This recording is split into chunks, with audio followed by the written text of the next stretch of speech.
oggi in questa partita qua la regione che ruolo ha avuto? È evidente che oggi tu devi aggregare e avere anche un'idea di sviluppo, di crescita, di rete, perché dopo è chiaro che ognuno deve fare le proprie tipologie. Se vuoi una politica industriale sul tuo territorio lo devi fare con questa lungimiranza. È importante che se vogliamo uscirne bisogna uscirne tutti, quindi al tavolo ci sta la parte sindacale, ci sta la politica e ci stanno anche gli imprenditori, e gli imprenditori devono cominciare a capire che le aziende non sono più loro, le aziende possono andare avanti, si sono animate da tutti. Qui stiamo parlando di 2.500-3.000 dipendenti. Noi chiediamo che questi interventi vengano fatti sull'innovazione e la ricerca. Quindi questa è un'azienda ancora viva e lo dico con orgoglio, è per quello che dobbiamo salvare questa azienda. Bisogna essere autorevoli e credibili, mi devi dire che tipo di prospettiva vuoi dare a questo settore qua. Adesso lo stanno Altro che non sederti al tavolo. Noi siamo gente che ha speranza e quindi crediamo che questo può essere un passaggio per riportare il lavoro nella fabbrica.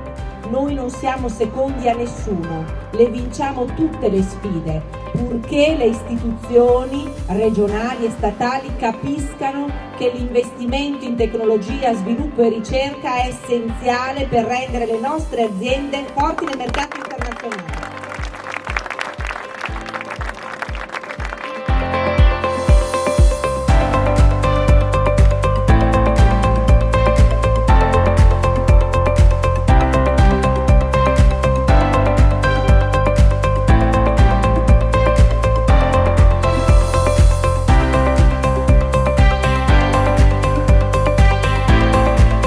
Perché se riparte il Veneto, riparte il paese e noi vogliamo ritornare ad essere grandi, perché ci meritiamo di ritornare ad essere grandi.